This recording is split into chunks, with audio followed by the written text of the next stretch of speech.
prosecutor abonipa beye and 9 omunya faso edema eye katahihya ho sensem a ekoso efa enkane eye Goldman Sachs banka ne ho. Eduwa kopie mo man Ghana ya santimentem dia make say Ghana Post Service nkrabeta ewa santimentem abadwumaden akonkoden a o man Ghana ni pabia o momfa hyenhwe ho mra mfa nya adwuma enu esare ne betia ne wow ewa mra mfa mra kwan mu police fa cheche wo ma yede mu nkyire mu ebesamo. World Bank for nhwehwemu omde abetudwa HM say Ghana for beye 56.4% de ade ohia eni omudi. Ene yekobo no yebekọ so watenam sam. Ensam no pina na ka ho ayese won konwa ede bese mo say. Enumre no nsia kase wo die ha ne nsia ekiri po enkron kasa fidie so. Na yeka mo say pram ho mo fa hye ne gusu a ekoso. Etimidafo nkoya munyi late obetimi akọ na bibia yekama. Bebe yedro no wonim say na eye 26 August 2026.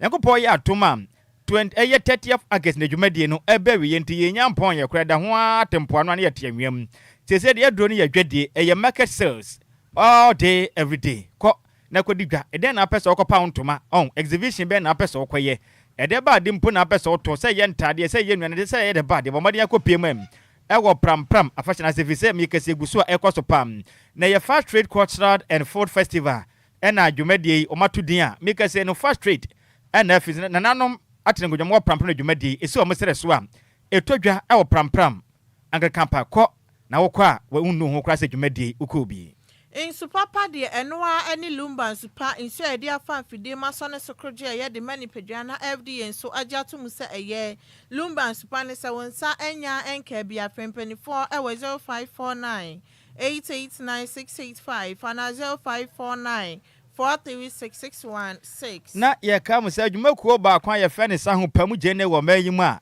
wo mudi no honam esepa eye fair group band tieniye ye ka se fair group band a eye Mesa Philip Adjoa Agyei adwumakuo isene so na dwumade ye die nyina ne se ye wo live band mfide de bo dwumade bia program bia ye bo entie bia na wo ye wedding wo ye yi anase abadin to bi na ba fia mo pesa mo tena sana mo prepare chire din kama pa monto mo sanfa mfre yen enu achi ebia na wasu adwuma upon wo se wo graduation bi na wo ye ana church event church programs corporate institutions dwumade bia mu dia mo behia live band ewase no mo mfa made beto ye bo asene asomsom pa kwan so kram efise wo mfide ho no ma yes quality sound no nya simkuma kram yes sanso professional instrumentalist enwum bia ye ne moto sansena instrument no beat bia so ye ne mbo a wo ba we ne beje pam sansena mfide ne tia pa ye ba ye megwe ye ho anim asekura mfa nkyerɛw yenu mbo so da fom pass na nanom enantie na upa ye chi akwan behu yan awotema community 22 ba woro so inside ho no ma ene ebutum ya ho matrofo na 0242 965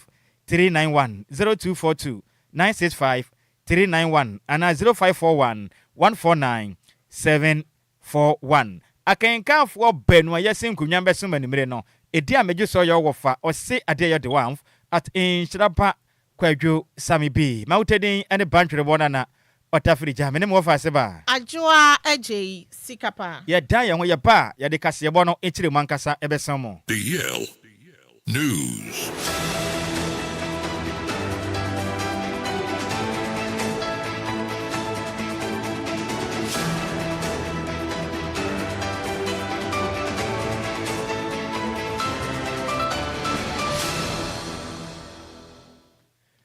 Yamamo akwaba efitu mekane shia yen ewo Facebook and efi YouTube na yemfa kasebo no ekiri mankasa ensam ye sha kasebo na se e de free o my Ghana mampeni John Dramani Mahama make say ordinance atia ane twiredua e de ahye emra pode edu mekire 10 bus e ba beboa pa e beboa ma Ghana yensi kasem ene yemra ejana naso brane e wo mra o my Ghana ma se bedwa kwa asetena kwaje mra ne tumu no na aka se Ghana mampeni de nsatea be hya ase na bona mra netimedi mum ebi efa kwan de be fa so am ye betimi ageto kwampa so eto no so e beje beboa no kama na o men ye mmoka ebi nso efa ye mra na ye hyehye pa beboa no men yetimi akoya ni mum ebi nso fa ye ho bambo nsem a ne nyino mampeni enedu yada otumi de nsa e de hya ase a ye koko ehun sensem so ehun mra ka ho mampeni meka sei odne nsatea hya ase ne watimi asanse na sa emra pode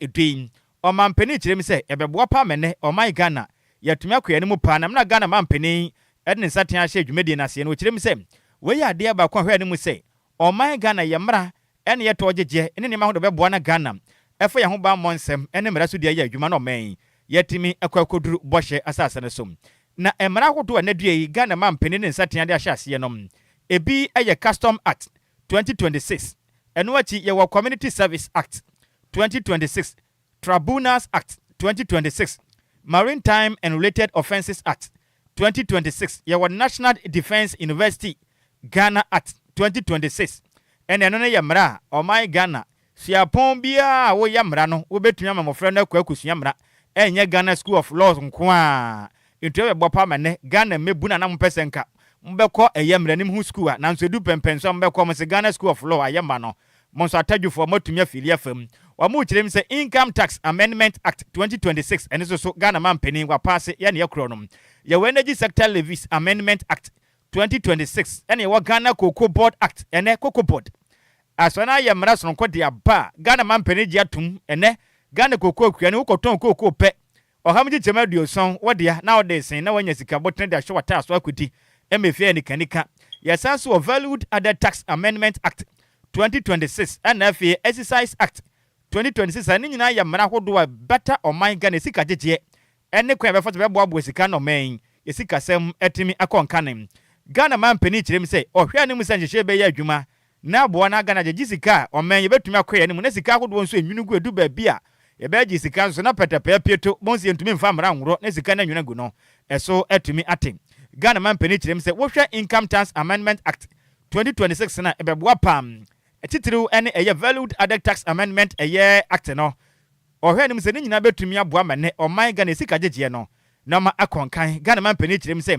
wohwe amra hodo bi a ene o kire se obi akoye bone we obi no obi akokontokwa obi akwawi ade akitu abi ne na akoto afiase na abanso tisika ekoboni pa ne ho ka da bida sa nipa na wo fompe ba kotwa ado ama ba kododo no man yakwanim Ghana man pani mra wo kasa ode ne sa hwamra na se ne se wo tu dwa no emu nchiremu no enie. The first is the Customs Act 2026. This voluminous document, Customs Act 2026. It incorporates all the amendments that have been done over the years into one single document, and so it codifies all the Customs Acts into this document. It makes it simpler to administer, and it will make it more efficient, and it will seal the loopholes that have made government lose a lot of revenue as a result of the scattered nature of the law. So that has just been signed. The Customs Act.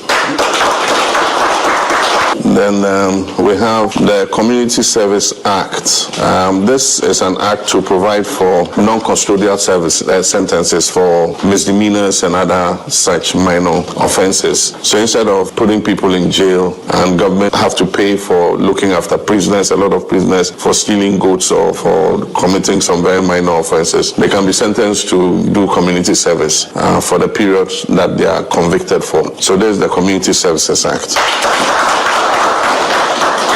Then there's the Tribunals Act. The Constitution makes provision for the establishment of regional tribunals. Parliament has passed it, and so this law gives effect to the Chief Justice to set up regional tribunals to deal with certain categories of offenses.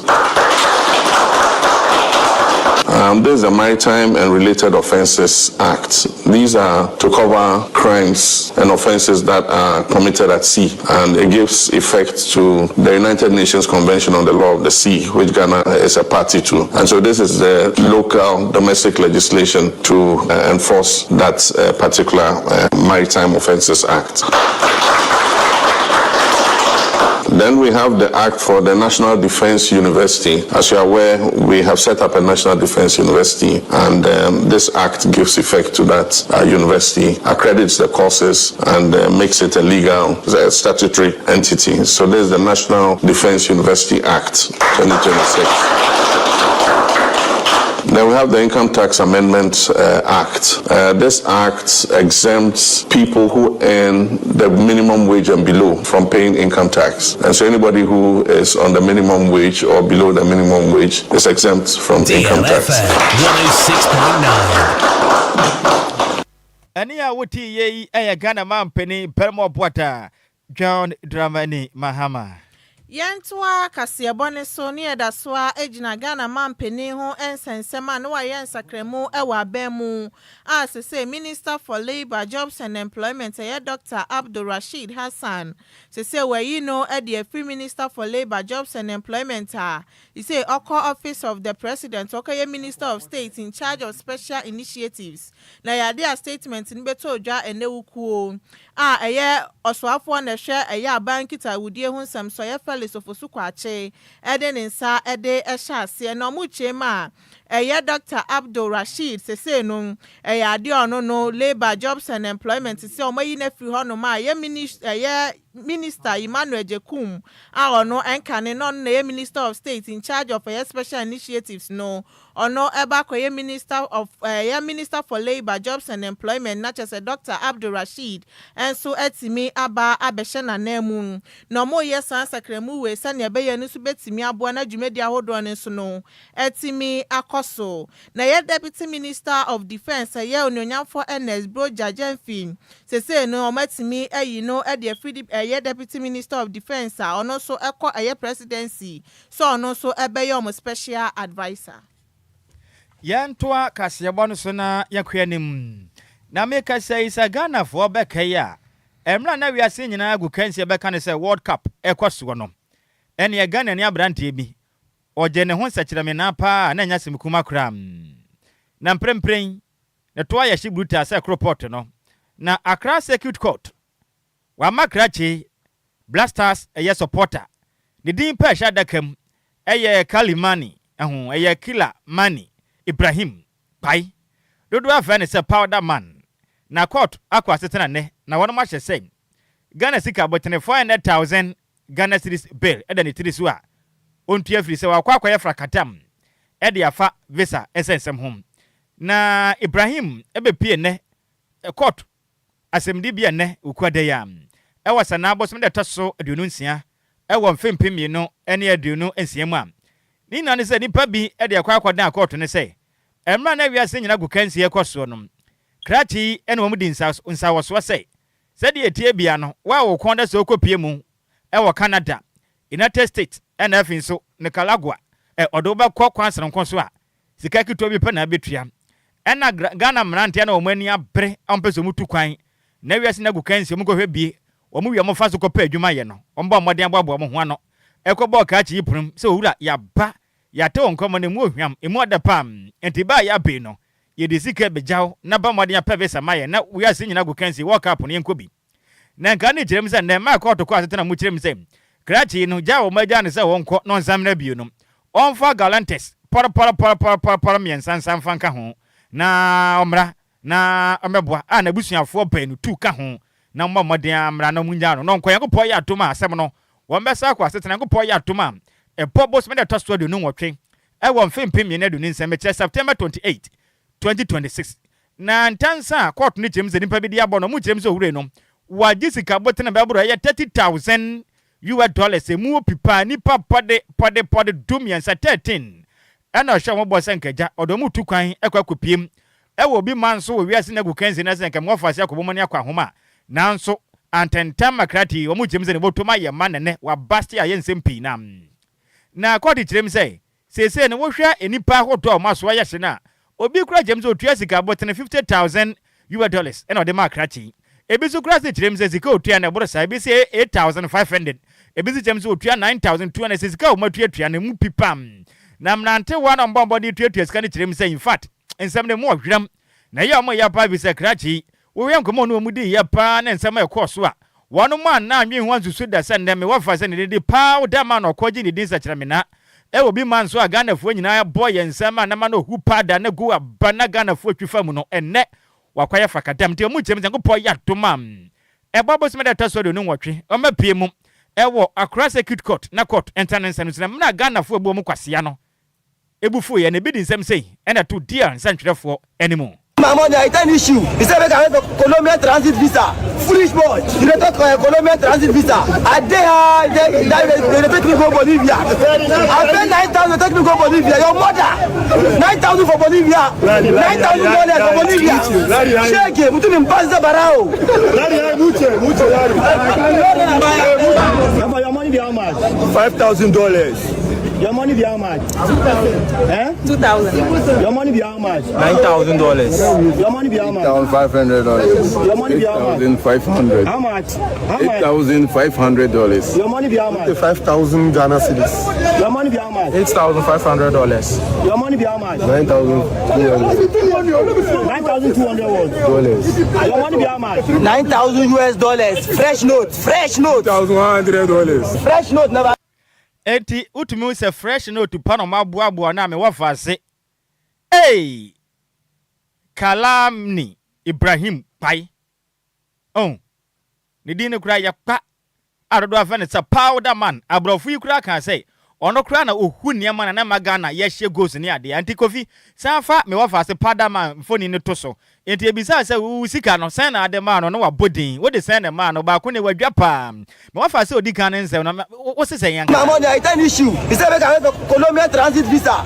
Foolish boy. You don't talk Colombian transit visa. They take me go Bolivia. I pay 9,000 take me go Bolivia. Your mother. 9,000 for Bolivia. $9,000 for Bolivia. Shake it. Mutu mimpanza barao. Your money be how much? 5. O si muche. Enye izo nese nubra pa na apa no. Nti se say no me wafase ne de powder man.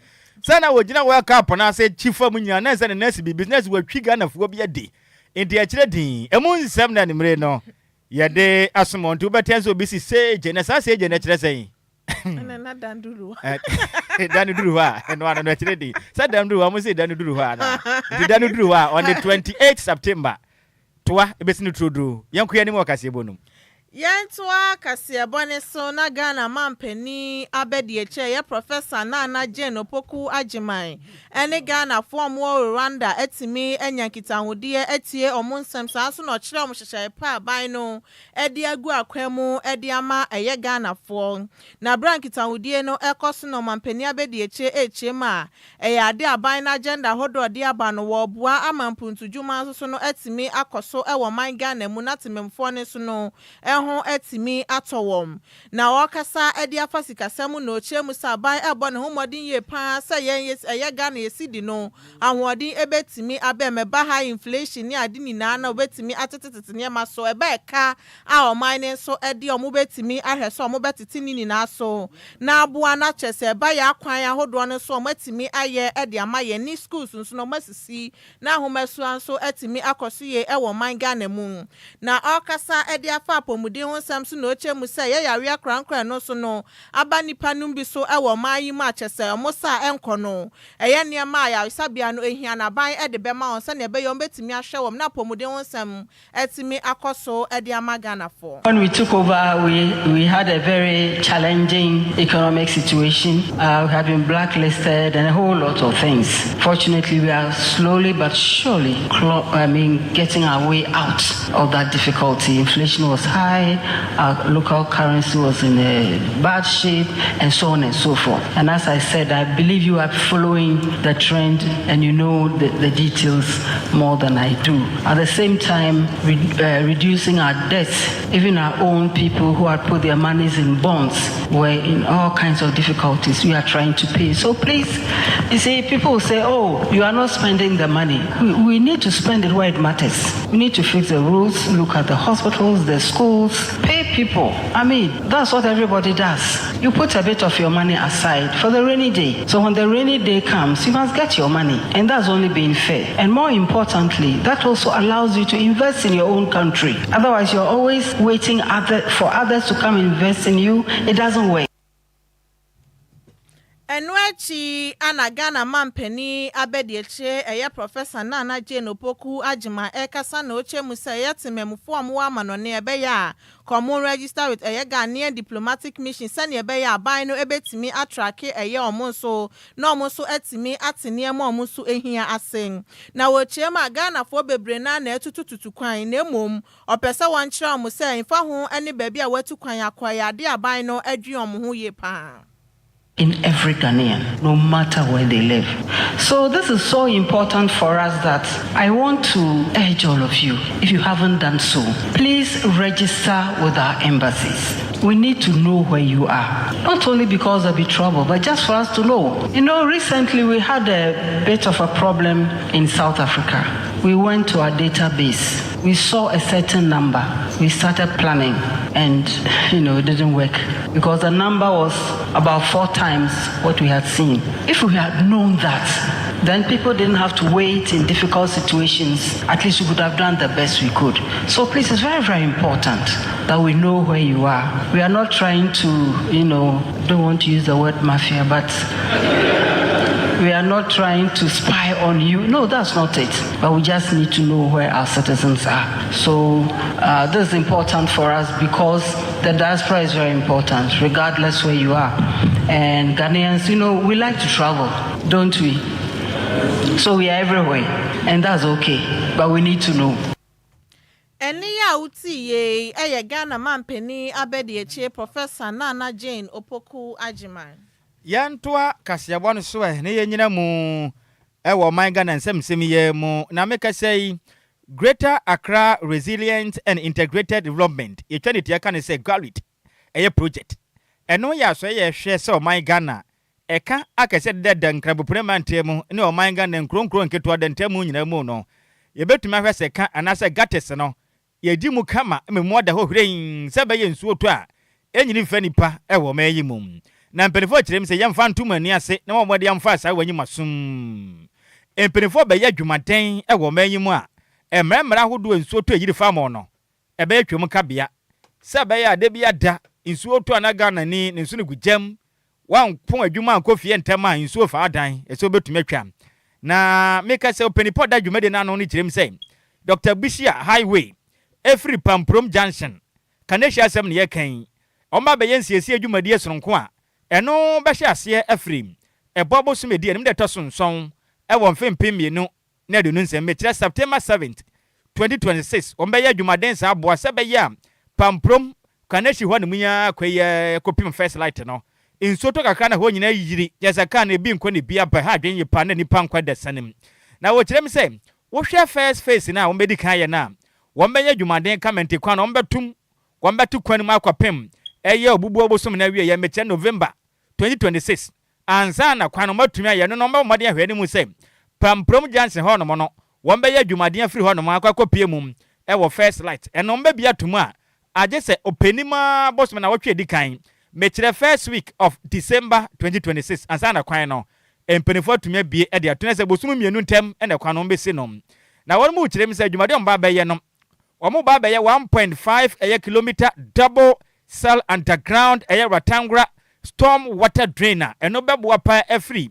eye Pamprom Junction akwapem first light na boase be ye Kaneshi ehode bia da nsuo to na yiri no eso atumi atwa empenifo kire mi se no wo hwe eye Accra Academy ho no mo na o ma de kan ye bi da nanso mo hwe ne mu zo betimi abomodin atre eye Pamprom Junction de na kopem wo no na boase be ye nsu eto a eyiri fa Kaneshi fo no eso betumi hwe na kwantufo na de hia mo potem ho no mo no nsu atototoi enkofa ato ye nchembia ensam famre oman Ghana na coordinator at the GARIT project and afin so say member at the post fraud mitigation committee e Dr. Kwadwo Ohene Safo akase ne etirem sem hyehyɛ papinum de go konbɛboa pa sɛ bɛyɛ dwumadie yi bibia bɛkɔ nka ne de ama ɔman Ghana na ne kasa mu na okyerɛ mi sɛ ɛyɛ efe di kan bɛka ne sɛ first phase na na sɛ phase 1 no wɔnam sɛ ɔmbɛto ɛyɛ kwantimpɔ no mu nti no amanfo aso bɛyɛ hye na mo a mo firi ɛyɛ Kolebu a graphic road a obi chebi lamte ɔho Kwame Nkrumah secretary wɔn ma bɛte asi Kaneshi kwan no so akwa kopie mu Kolebu ne nyina no mo ho bɛka Kwame Nkrumah secretary maso bɛyɛ hye ene mo amofa saa kwan no so nyina free air first light aba Kaneshi ne nyina no kwantempo no mbatum se to no mo de krado na gom botom kopem se mba ye kwan na wi anso ma bie enti eba ne saa pa mba ye mabɔ brutam na mu kyerɛ mi so mu nya mu nyanka da Yesu kan se ɔkɔ no nya mu nyanka ntem nso mam kwan ho fra mba so a mo ba hia mo pa no kyerɛ mi se mo amaso ba ye hye ne mu ntie ne ye pam o ma bɔ kwanto fra to ha ma mo edi kan nie mo betumi afa mu mo amofiri Kwame Nkrumah secretary ene yenkran graphic road saa bane ade e bia na ofi Kolebu bane ade betumi akopie mu awudome cemetery awudome se ye kwan no ekofa Kaneshi top ho no ma no mafa ho no mokɔ entima amofiri Kolebu ho na mbefa New Times ukɔ Kwame Nkrumah secretary side ho no ma asa de wokɔ eye enough industrial site hono mo na ko piem a wo TB Africa side won wa grom no wa ko piem wo first right side wo ba bi na akro no una mu sa betumi akwa ko pie kura e wo ba bi a metro mass fo no na wo fo ko enye sa de wa so ba hye wo mu kirem sa wo do me run about wo betumi afa hono eno wa chinso obogro na afi eye mataye ko honso betumi akwa fo no makọ piem first light ente sa de a wo to ato anwam wo mu kirem sa mutumofo hihye we de omo ntan obi on pese mo boa na nsu eto ejiri fa de hye mo waka nachi ene sa kwantempo no obi an ha no me wo fa se Dr. Kwadwo Agyei Sikapa na nkwa watwetwe no emu nkiremu pa no enie. Beginning 7th of September 2026, works will commence on the construction of a double-cell underground rectangular stormwater drain from Pamprom Junction to First Light Junction along the Dr. Buzia Highway within the Kaneshie Enclave. The drain to be constructed measures approximately 10 meters wide and it runs for 1.5 kilometers. And it will replace the existing 1.2 diameter 2-number pipes that currently serves the enclave. On one end, it will connect to the recently completed section within the Accra Academy campus. And on the other end, connect to the drain at Pamprom Junction. I'd like to use the images here to clarify the state of the works that we'll be doing. So the works will span from where we have, which is the Pamprom Junction, all the way to the First Light, and the work will be done in 3 phases. So the alternative routes that we are providing are the ones highlighted in blue, including, and there'll be other ones also that we'll discuss. Given the scale and location of the works, temporary road closures along the section of the Dr. Buzia Highway will be unavoidable. The Ministry of Works, Housing and Water Resources will be working closely with the Department of Urban Roads and has developed this comprehensive traffic management plan to ensure that traffic continues to flow safely and efficiently through the construction period. Implementation of the traffic management plan will be in phases. The first phase will begin on 7th of September 2026 with the closure of the westbound carriageway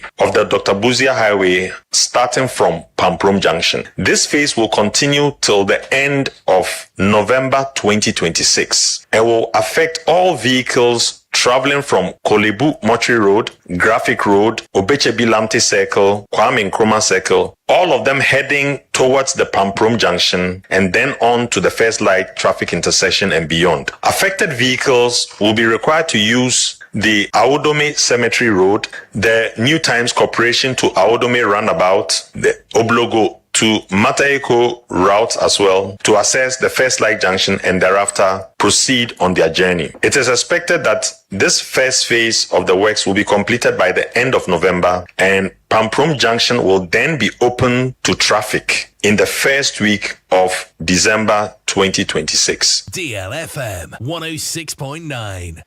Enti ene ya woti ye ono na ye coordinator edema Greater Accra Resilient and Integrated Development. Eternity I can say Gallery project no.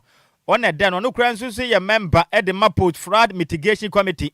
Dr. Kwadwo Agyei Sikapa and awate ninken. Yentoa kasiabone so na special prosecutor yekisi ejaben abonipa enum edin a wochemo munyamfaso ewo eyekata hihye ho nsem enofa enkani Goldman Sachs banker ene eyetema oil refining managing director Santi Kweku Beko ho na nipa enum a special prosecutor ebo omudin eye enkani power minister Kwabena Donko sanso na Francis Watson Kwesi Dafa ono eye enkani technical advisor Edema Minister of Power, Anna Solomon Ajete Sowa, Deputy Director, London Ni Metal, Director, Edema Tricop Group Limited, Anna Bafo Ankoma Brobe, Obia Juma, Tricop Group Limited. Na Special Prosecutor, Kasa Noche Musenipa Enuma. Wabubo mudino enchirese yade omedifo ewasem nemom yade omuye enhwehwemu kwapemsa court na kasabaka so omedifo ne de enya ade ono no ebetimi akase yade anipe enumi edifo na saasem ye odi tudwa efa managing director Eddie Matema Oil Refinery eye Asante Kwaku be ko ho nsensem a wo chemu se Adjoa Sanabosum ni de toso ensia won fimpi mienu ne aduonu nsia imu ana beto odwa so matimi ache no e wo New York efa eye katahye no course asika watua ede amaga na mpanifo bi kra be $1 million I no efa ye power plant ananka wosesa project no omoye na project ne krampo na ye de Turkish energy company eye Aska energy for ene Ghana bana ke sign contract sane ebe ya kombetimi ayesa project ya eye Asante Kwaku be kon etimi etwetwe ska ede man penifo ni bi sane ebe ya eno so no no betimi aka ho asem na ochirema sese de nipa enum yi a wabo omudin no enya ade a waka so madifo na emom kopem sa court na nkasa beka de eye ade omugusu eye nhwehwemu in every Ghanaian, no matter where they live. So this is so important for us that enya anu ni enti e bomodin a hwehwe ene no e de amamo. This walks in Kwesi Jata, at all times the technical advisor to the Minister of Power. 3. Solomon Ajete Sowa, at all times a deputy director at the Ministry of Power. Lyndon George Niso Metal, at all times a director at Tricop Group Limited. And Bafo Ankuma Robe, at all times an employee at Tricop Group Limited. These are our main persons of interest for the time being. Other persons of interest include some present and former employees of Volta River Authority, Ghana Great Company Limited, Electricity Company of Ghana, Public Utilities and Regulatory Commission, and some staff of the entity formerly known as the Ministry of Power. Please bear in mind, and this point should be strongly emphasized, that the person of interest is not necessarily a suspect. The two categories, person of interest and suspect, are distinct investigative classifications and should not be treated as interchangeable. Then again, identification in either category does not constitute criminal culpability or conviction until guilt is proved beyond reasonable doubt to the satisfaction of a court of competent jurisdiction. So, we should be circumspect as to how we report this announcement and how we treat the named persons of interest. Still on this case, we have heard talk and from official sources that the OSP should not be the institution investigating the matter and that the OSP lacks the capability and track record to investigate the matter. This begs the obvious. The institution, which provided significant DLFM. assistance to the successful prosecution of Beko in the United States, rather lacks the capability and track record to investigate the Ghana dimension, and that other institutions, which were not even involved in the matter, are more competent than the OSP. Enwechi ana special prosecutor Yekisi Ejabin ekasa na oche mu se ko omo ko eti ayakatahye ne proye ewo man mu no enche se oni dwumekuo bi ewo akensi na emom de osra ne sen company fo beboa se ne be yakatahye ne proye ne yebetimi ako eti a ewo man mu. At the OSP, we do not regard the fight against corruption as a competition between institutions and as pitching one public agency against the other. At the OSP, we reckon that the anti-corruption drive is better served through cooperation and collaboration among public institutions. History teaches us that where investigative and intelligence agencies compete among themselves and fail to cooperate with each other, unhappy events ensue, as was the case with the infamous events of 11 September 2001 in the United States. We call on our sister investigative intelligence and prosecutorial institutions. Let us cooperate with each other. Let us collaborate. Let us share intelligence. Let us compare notes. Let us work together. It is one Republic of Ghana, just one. So let us make her great and strong. Eniya utiye eye special prosecutor Yekisi Ejabin. Yantoa kaseyebo no so ne yemfie ne fankyere o my Ghana ya sante mantenum na yenyina mu awa posifuo ensensemu na meka say Ghana Post Service enkurabata wa sante mantemu wono magina mo nanso ayatwide yamponko poso adwuma bo adwumaden a enya semkuma kra ne prefer wo moden ma Ghana de hie bia wono mrama wono mo kwan so mo fa yes arins embobo mo ka ho enne nkane ahudo bia mra ne ho kwan ba bobo mo ka ho no o match wono matwetwe ne nyina firi ho no ma emra ye adwuma power sante mantenum ne dwumade eto dwa no mo kirem say eye Police Motor Traffic and Transport Department MTTD empenifo na wo eta akira wɔma mmɔden ayɛ adwumade a mohwɛ sɛ ɔman Ghana mmra ɛhwɛ yɛ akwan so kwesɛkwesɛ so no bɛyɛ adwuma mekyerɛ road traffic regulations 2012 RI 2180 titiri pa de fa ɛyɛ regulation 65 and 70 4 no ɛbɛyɛ adwuma na aboa sɛ bɛyɛ yɛ akwan so dwodwo kwesɛkwesɛ dwumadie no bia bɛkɔ nka ne ɛde ama yɛn na mpanifo kyerɛ m sɛ hwehwɛ mapa ɛne ɛsɛtu amutu yɛ no asante man ntam ne mmea pi no mo kɔ yɛ anyasem kuma na mo kyerɛ m sɛ mprempren ahyɛn pɔde apem aha nkro na de okro mako no mache wonom aba mo de tututu o mahyɛn ne nneɛma bi a ɛyɛ sarins ahodo emrama ho kwam de bɔbɔ mahyɛn ho mekyerɛ 1991 vehicles no mache wonom wa mo kyerɛ m sɛ portfolio kyerɛ mu a ɛne ahyɛn a mo hu sɛ sarins nkwatotuatua ho ane ɔba ne wo kyɛ sɛ emfamra kwan mu ɛhyɛn wɔnya ho ba mmɔ ekuo bi ahyɛn ɔkɔ ne mprɔmpo kɛkɛ no wɔ bossa no mumiem no abɛsen kɔ free o kyerɛ me no nkuto yɛ aduokronson 97 vehicles na mo de akɔfa fasabi sarins ahoto am na mani ho kwan a kom de tuatua mo ka pempem mo de degu yasum wɔ manyim na o kyerɛ mo na akyi no wo mo nsa mo de nka ne tuatua mo ka ho edu na dwo association sɛ koso mu tam na sɛ ne ɛyɛ hire ntɔ wani mu a wo hunu baabi a wɔ kwan ni mu no ɛno nso yɛ apem aha wɔtwe ne aduasa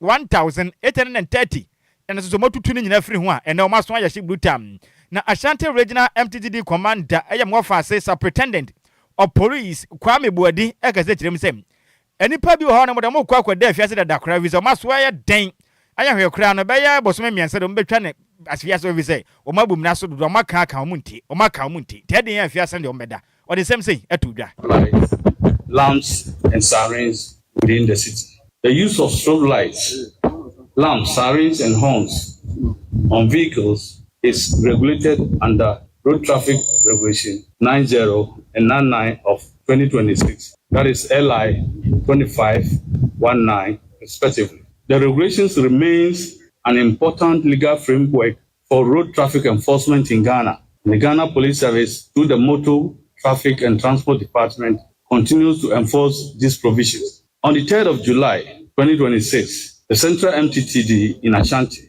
under the supervision of myself and the Greater Accra Regional MTTD Commander, in the person of ACP Mr. Alexander Kweku Obeng, in charge of research and planning, training and education at the National Police Headquarters, DSP Mr. Opon Chicheku, the National Staff Officer, and other colleagues from Accra and Kumasi commenced with the enforcement exercise from the above operations at Airport Runabout, Santasi Runabout, Ahojo Runabout, Abrepo Junction, Ebuakwa Road, Padaso, Tanoso, Apre, Abuabo Kese, Mfensi, Ekropon, Aferi, Agriginsma, and more other places within Kumasi Metropolis. In all, 1,991 vehicles were intercepted, 97 of them for unauthorized use of sirens, 1,830 vehicles were abuse of strobe lights. Initially, offenders were warned and items removed, but recent instructions had necessitated prosecution, which had already resulted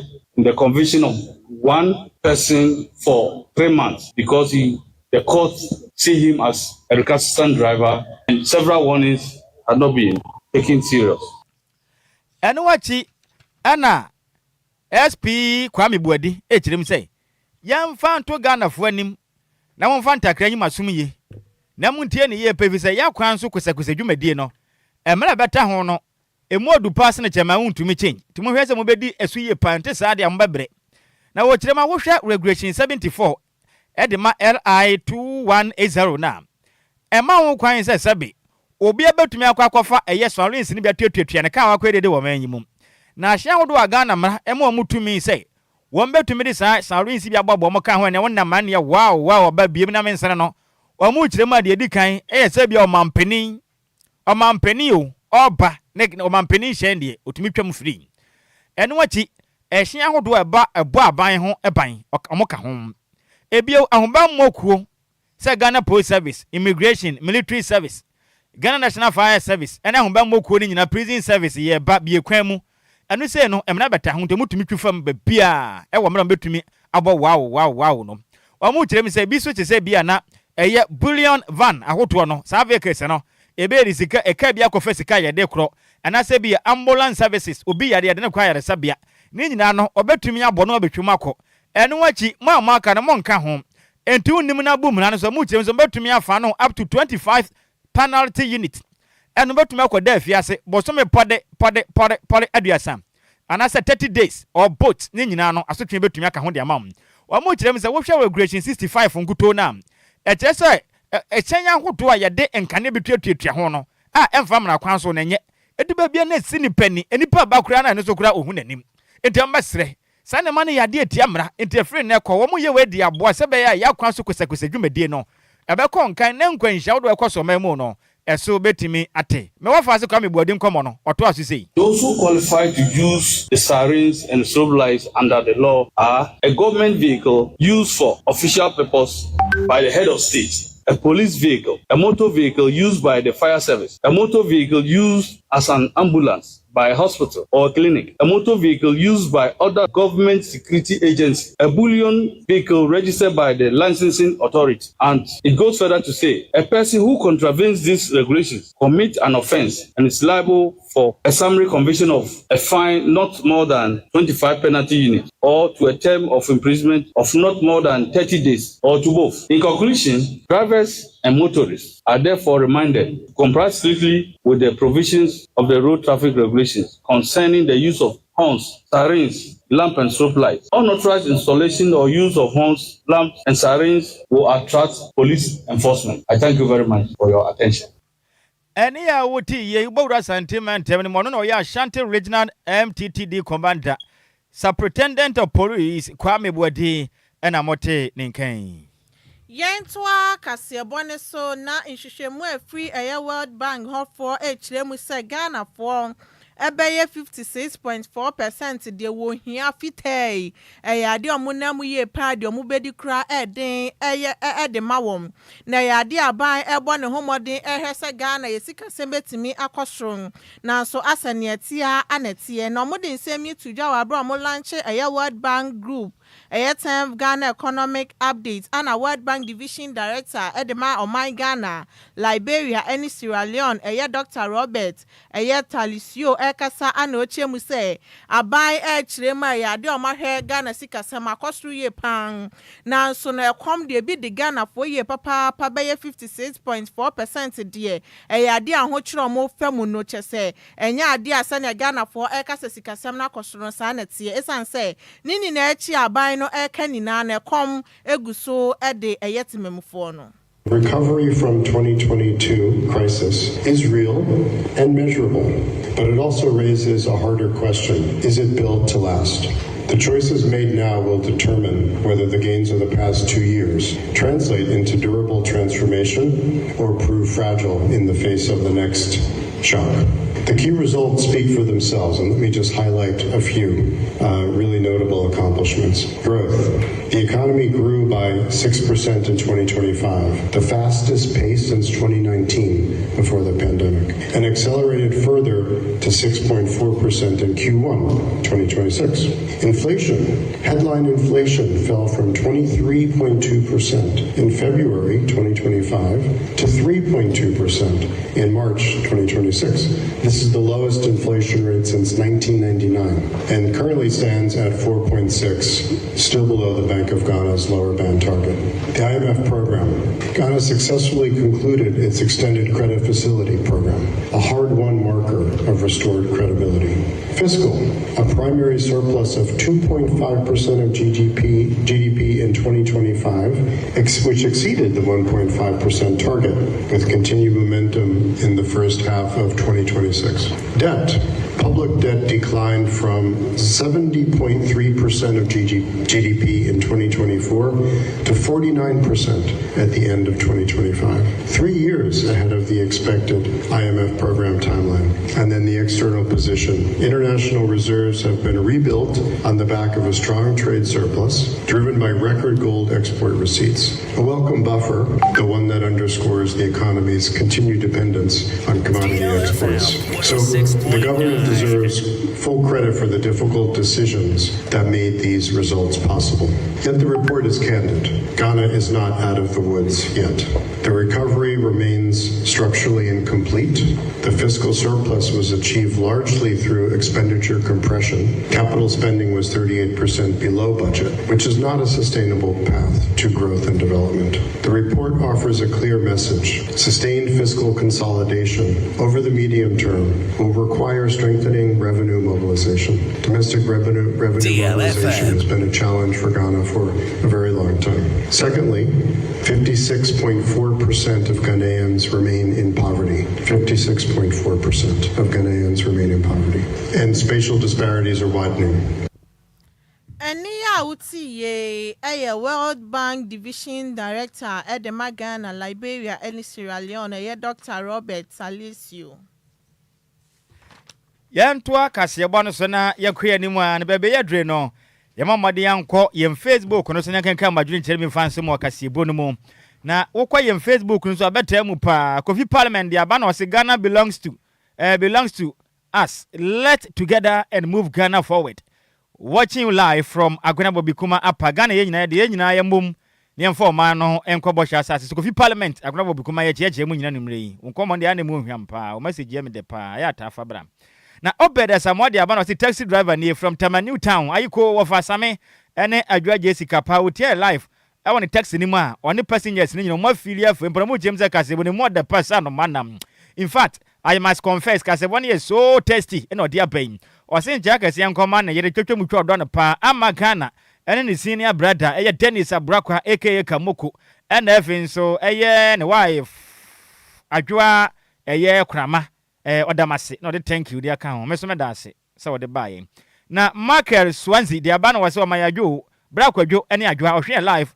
Eddie Fresh Shaman say no dear news fantastic I love it good work pa mate what day you madin ase yenso yada se monko so anta ye kisa na egusu ko yenim kakra nkra na ankoma faster de aba na wose ankoma faster ni ofo ase ayire bi eye achemansa mensinim no di frame o say eye achim ebieni togetherness is the key to bring the party into victory 2028. Dr. Charles then Jamina aka Dr. China incoming General Secretaries the key person to bring togetherness within the body from Ankoma Foster of Fonse Egribi Achimansa Mate Yakayama. What's on the review? Mate, the Akana ye. Ghana near your bound chain with your honum. Your bound chain and ne. So to make wadrin, which I wadrin or from time on to the wadrin. Na Ankoma Woni, answer no, till we answer. Me bati see drivers who have been watching women, they should stop. When they see a beautiful on the road, instead of driving past, they want to slow down and watch. But sometimes they hit, and it's a serious. When you say sometimes they think it's a joke, it's not a joke at all. There was a program that we did. We invited the drivers, and it was one of their main concerns that the women should be focused. How for focus? You see, you can be focused, but when you are driving and you see somebody with that tight something, and a normal human being, you watch. You know, somebody has become a normal human being, you something, a normal human being. A normal human being, you watch. You know, somebody has come out with a song saying that Ghana for a pension will be a pension and people are watching. And a Ghana for be a pension and people are watching. And to post for the two for no mom to Kema. More share man to a corner was an Enquires, but no Simunyai. Ubia Webby. Adia. Now, some of that in ye, somebody catch they say, Yaku and Mono Sofano, Ofra, Mekawe, no academy, Chisika can come on a year to Jano. Dear ma or my Ghana. Yane amaya hodo a matumpo nanse eye kronobo etunya afrepe na maka dia ma o manga na ne ama hodo matumpo anse na ode atoa so kronobo ene ye krono na chire din enya sa pepe aha na batodwa se World Bank we ase nyina kuba tan chire mi se wo manga na mu no sese no onu mu chire mi se Ghana sikasem Ghana mampani bai wa ya ade a ne ma ekon kan kakra nkra ye mo na baso de kan na mom o chire ma mprempren hwehwema o ma ya ne chire se Omaga na munyina enipa ekwam etete wonom womuni de ombedie efia ya den oso no pempa na ni hunyina to hancho ekwam de ne pa sa de sabi ekwam a ede agba kwata twentwan apada so ne bia ka wonom no me yo ha mugiti maduonum nsia 56.4% na za Ghana for bre o chemse mpenifo na ya system no imbalance da maya ne system no o wasoro de di me mpeche wa na afọ no ekombeku o se sa no maye no entiama o ma no wo mu se economy na koye se ekoye nanso wo mu se ye bukum ba foma Ghana for doana ne kom etwa wonom de atodwa ni omedofo wadwe ntre wo ho no ene sen ahoma ne dem 05340 50199 05934 6565 omo se Ghana economy no omo kire mi se ye nanso ekoma de Ghana for no doso se na wono ma omo di ye we kire se system no wo so de me wo anafo a obefon madwo Yaja.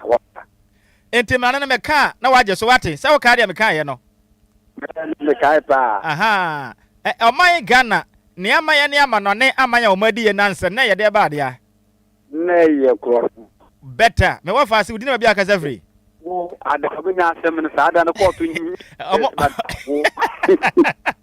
This is a bad rock droba echeba do krobe yenti ani Brasilia Nhyiraba da na me nhyirawo. Ikamba sa hwehwe mi ya nga ye di nhyiraba ne kwanga ne. Mpa pekese na ne. Wo ba fe me ya pa dia na. How you?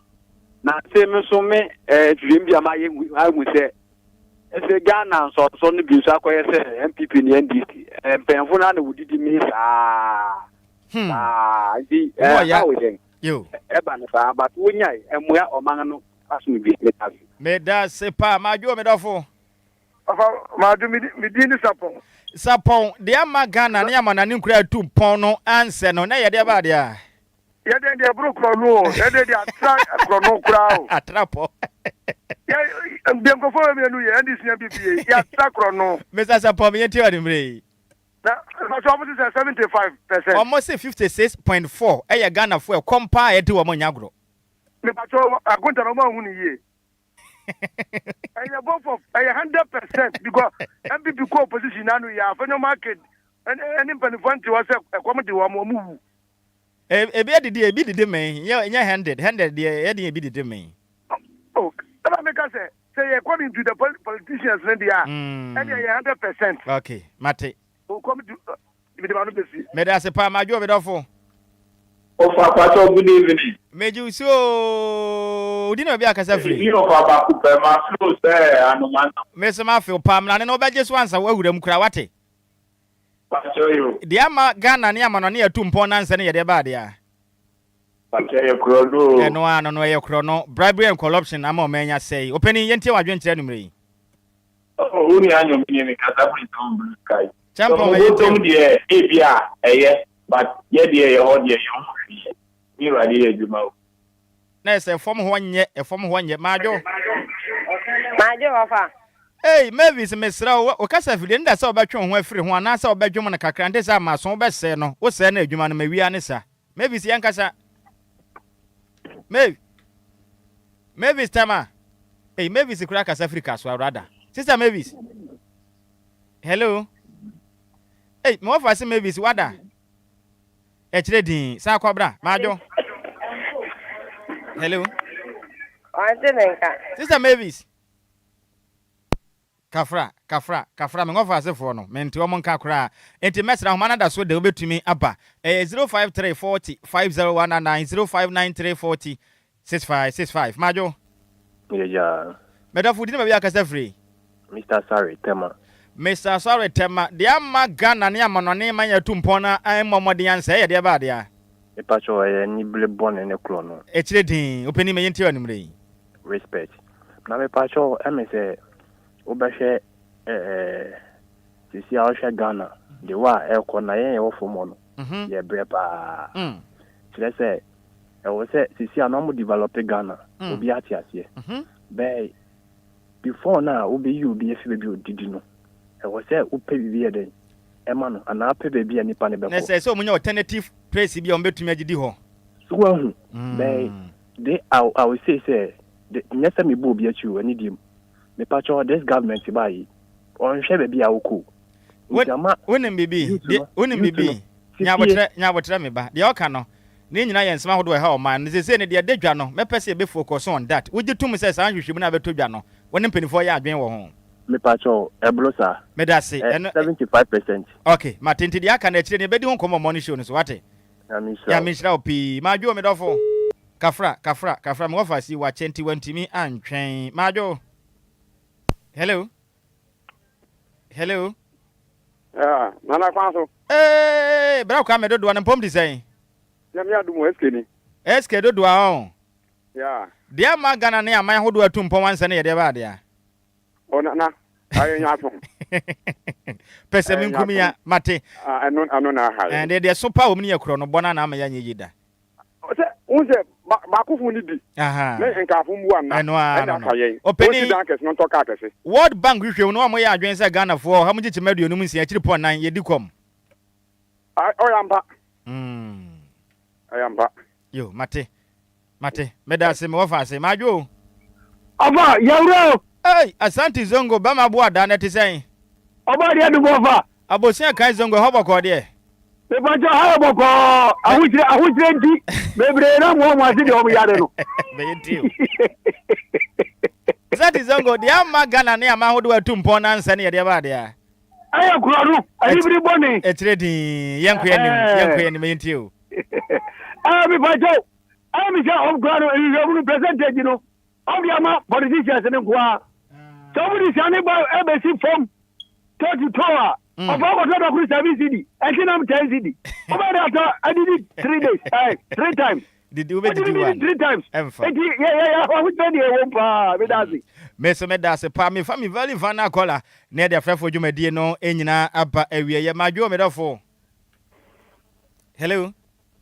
Hello, Mpacha, good evening. Good evening. Senior, we didn't be a free. But your frame is DL, my free freedom. What's your friend saying, dear? DL, my free freedom. Okay, that's fine. Opening the Magana and Yaman, am I want to impon answer near their body?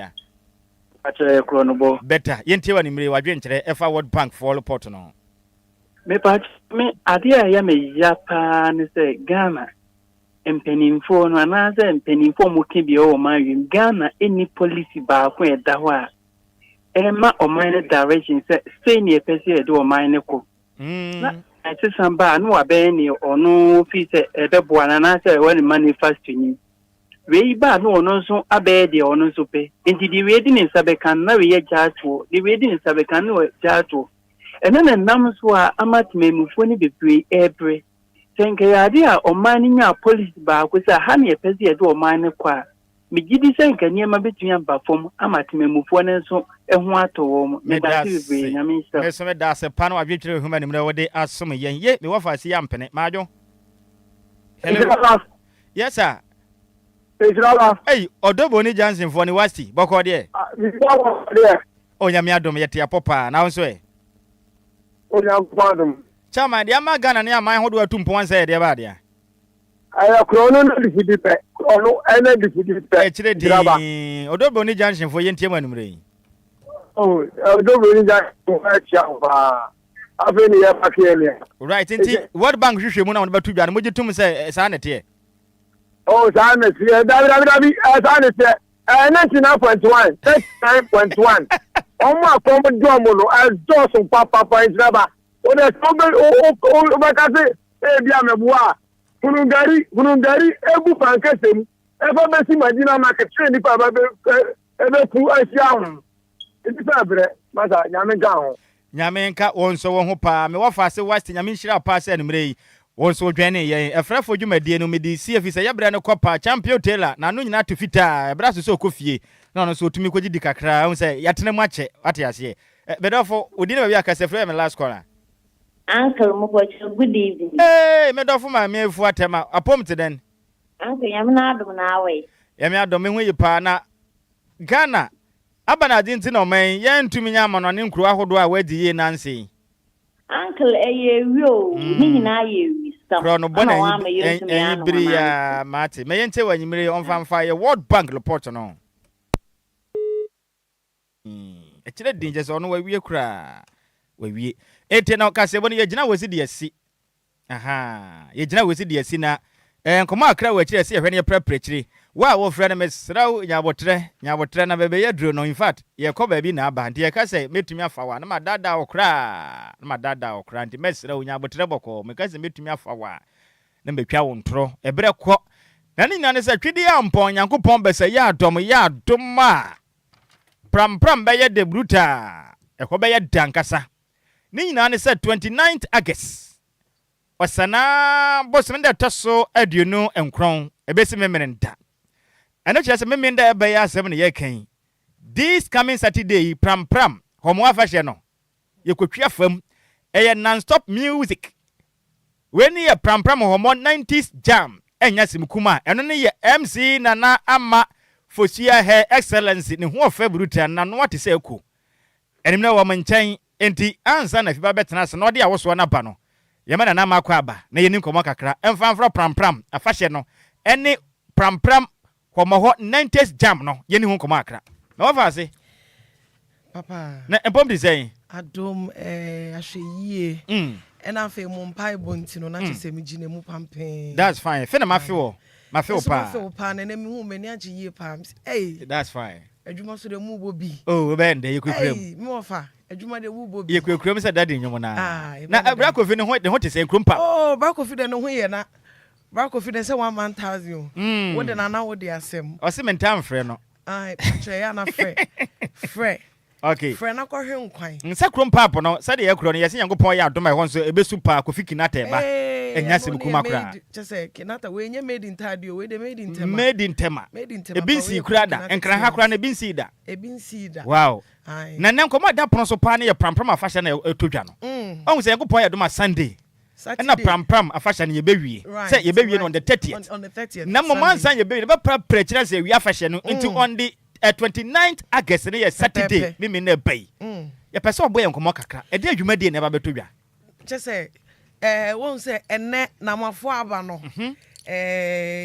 utimi transe na sebe wo hye atade bi kra wo hwe wa say na dey no wa hyehye me ka janzi fo yi o wo hye atade kra no say na dey no wa hye enwum bitimi bo na wo ti o say na enwum be nsu nie Enuntina pram festival yi Deloyos. Okay. Esidebi. Yeah, taking it back to the 90s and saying agrono bibia we na ma piano ne hwan it doesn't represent us as Ghanaians. Dabi. Wo hwe mu pa ye nwom yasa ye bibia de represent your pa de wura 90s ni mu a. Wo di free 90s ne sa de be piemu 2000 na the Y2K na hu sampa. Ghana ehun sem ene ye ka no ene ye ka ne nkyɛnse mu nwom no am me ka me kyerɛw ene obeti bunguncha ene kosha saa enu nti dwumadie Saturday we yesi ye de go back to the 90s okay event Deloyos and I said Deloyos event center okay ewo pram okay yesi brana betie nwompa brana betwa wo na ase bra na Deloyos the wa wonim Deloyos the wonim say Deloyos wo ba enche wa say Paul no wa mantem so ne wa ye krade wo se dikanfo wa san ze krade wo se na mpam je ni kura wa soma wo wa ji baby afa na Deloyos wo pie mu ho anye say we nya afa shafe na wo ko ne namu a ade be sana fe na ko pe baby adada bi Deloyos na nkasa ma baby ada place no event at a very big very spacious Would you brother Jiwani? Mrananka se bonne cosso, Metis and Mucasa Ghana, yep, one more parent, one more young woman go heading. What is steer next year? Any best say, I see a chidi and but we see from Quadia. And Nunti Udian see from steer next year, the Tribura Pram. Better. The Lawyers Event Center. Nabahena Kessium, Namiami to a media correcting. Chem Crui. Yes. What your brana beheni fili, when ya fena. Wo betwem we na akɔhwe afa wo mirror no ndebe fili gadoti asset akese enketo adantamu atenten ebi da bi so say echi bi anti de na mankota manko no pure anti de brana behwe ni bi e wo Deloyos event center honom DJs there say ye ma back to the 90s this ani de remu Y2K no DJ Hitman Our DLFM mujina mu be DJ Alien, DJ Lace. Now what DJs here? Enye na DJ so. Yes, I see a lazy me one say about. Yeah, lazy na Alien e ba so be huru round nyom. Wow. Am wa feel trebia wa bet no musampa. E che say okoyi ankasa this experience out of the regular and they will call a lot of the places. Yes, intense. Intense. We're taking it back to the 90s. There's a vibe here. We will be out with our for me. Same do no. One club pa. I tell for me and Sabia metani momo. Metashes your mopa. Oh, and you realize, sir, Wuko Piemu was our places here.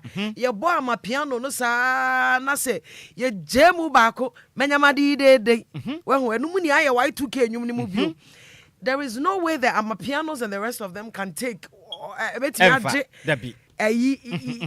tetenyom ne dabre ne bobre eno de we den yemfa enye adwuma eno nti yesi bra come and experience this ye ma we blend of nini ye bi ye befo eye den ye be sane ene ye de aba ha say but the main objective say the die ni so pan say you project it the 90s we're taking it back to the 90s ye fun entertainment bra na be share title for empenyufo bebre ene wona wo baby okay empenyufo wo mo aframe say nana reserve tables mama de omo so pan no nti no bia na wo mpese wo be wa crowd event ni free ya ye free nyabotre ase said ye nkomo na eba no ase we ye ma asem bia bo mi pisa kakra event na ye ba na DJ sa omo ye ekukudamfo a omo ba wo so ho no ho be ye da benya ba bia san da no untua kapre say assured free untua he said say ho untua he wo de betena se ba jiwani enyom no betie na me aso ne hypes woman stroke MC am ginem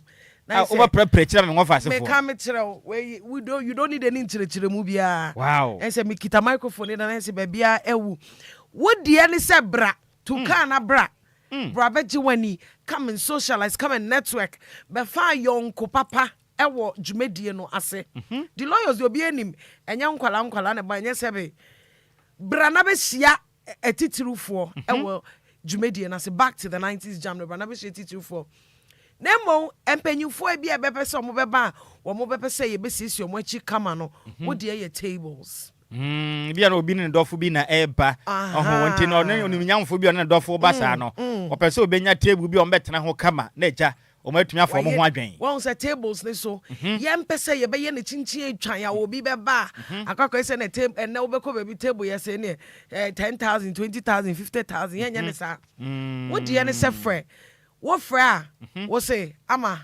anasa wo frɛ say me madam me pa cho me pe table ye nipa miensa ye nipa na ye nipa num ene ye ba ye pese mu siesie baby ma ye moto ye pono ya townfo animu enti no sa no wo frɛ ya be ye package amount ya kire so okay say ni ye betime nyama for this amount ye be hwe wo botom ne ye di ho adwuma ye mpese we don't want this to be about money yes ye mra ne ye meka bom nyi ani wonim pram festival no ye be ye ma ne nyefe wonim bibi ti ade we ansa said ye kro no menya sure say udediti we ba Shegelege yes wo nickname no Shegelege ya nware ne ye bia no adi me ka Shegelege awonye so no Shegelege ya nware ne ye bia no adi na mra ne no umra ne asai mi di agolo basa aya unjeti yibiso she ye kon 90s jam back to the 90s jam back to the 90s jam enti we no ye Shegelege ne ye kro no Shegelege wunya bia no maslan ma obia e ho so de oba ye de obenya bi edi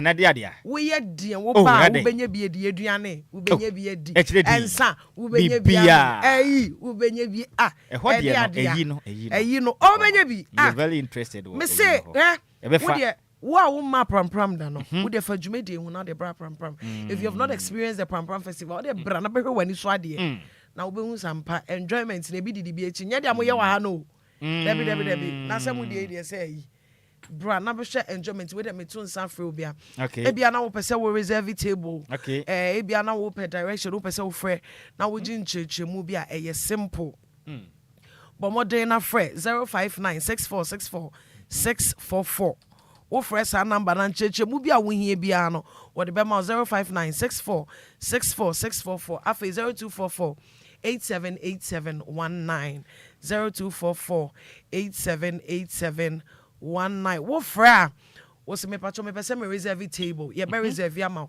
ma ye hu ni padodo mo ye 10 mo ye 15 mo ye 20 ena mo ba wo de mo fa convoy no emrasa na mo medru the lawyers mo bedru ho no mo a ye be sorti mo wo de bra afa baby a wo be da should not be your headache say na me di kan no the lawyers anya event center keke ai place ma all just say bibia obehia bia yin no wage wani no eduane a obehia di after ni je na bi wo honom baby a wo be da wo honom your safety is assured wasumudwe serenity of the place ye wie bibia no we rest assured into no number no mesa bo bisu be 0244 and after 05964646464 free enchemu bia je directions to the place ya de bema after so person reserve table na wo free number na wo mo be reserve aye bibia mo yema VIP treatment for less cra almost for nothing into pram afasha yi pa de the lawyers or no other place better ntia besere wa pram homo afasha de wunya nko ne yekao afasha na ekos no mom Saturday we ni de mesrew back to the 90s jam mona afi ni mwasisu na mo munim de yakro no that time no na wo hwa na dear odi ade we ba obete ane say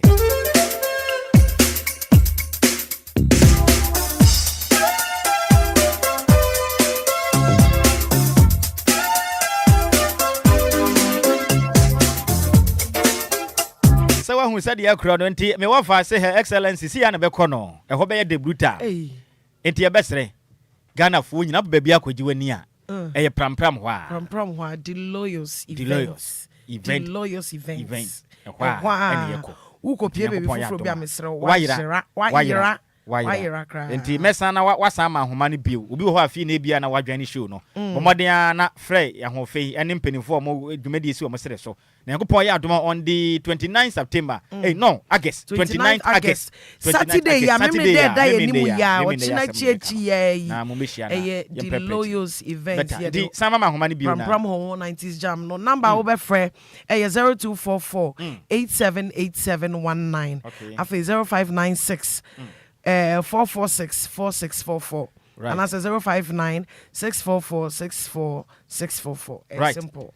You better see piece of ba na nsa be kono o final words na yenso so.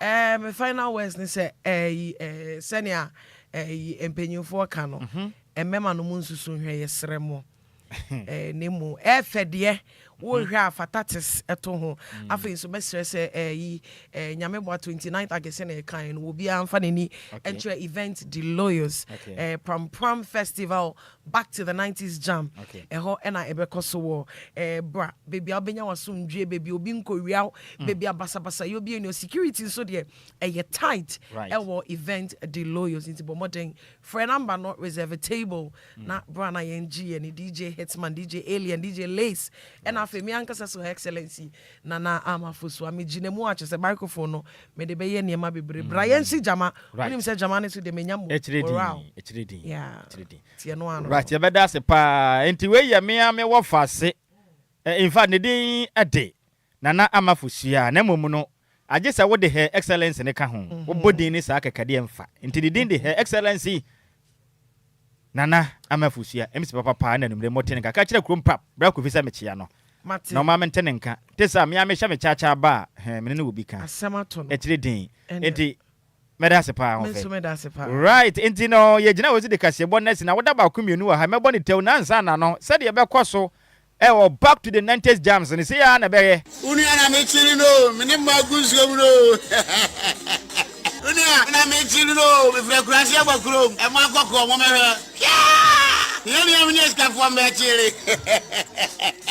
Hey, so here you already. Me frequency bi wo banka. Bra, frequency bi me ko bi wo, mu kokko na aka wuram. Mo kwati mari ye. Hey, so we are here de enti back to the 90s jam. Pram.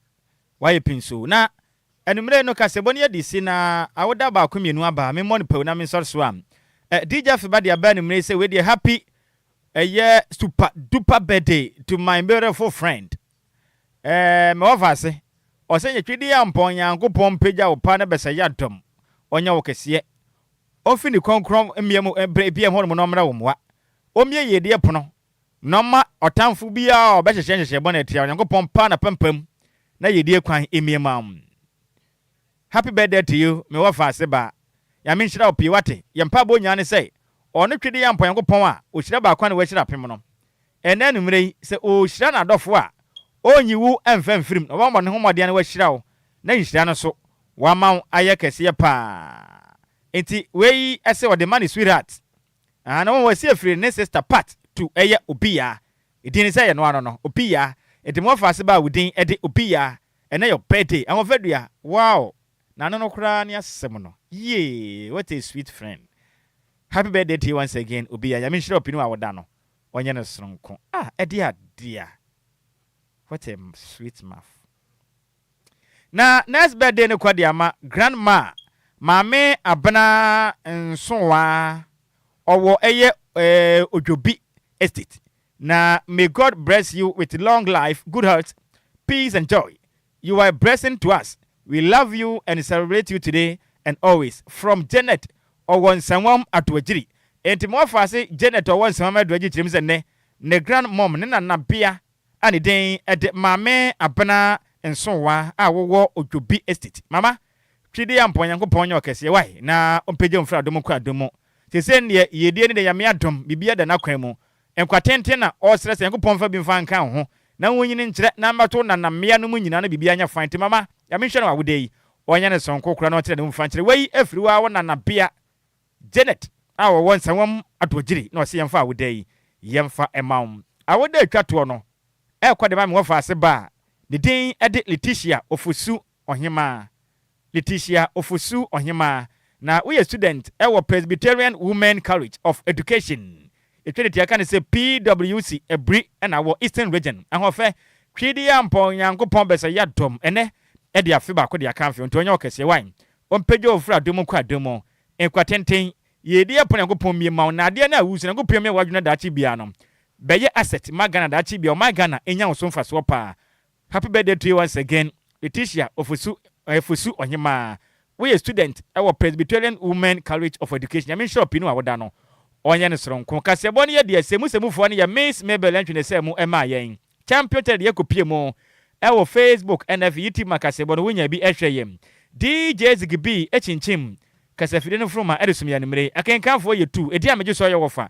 Wase adeya de one at Nhyiraba Kwadwo Sammy B. Ma wotedin ane bantre bona na Free Germany mo fa se ba Adjoa Agyei Sikapa. Yes, also international DJ fi ba transit dada.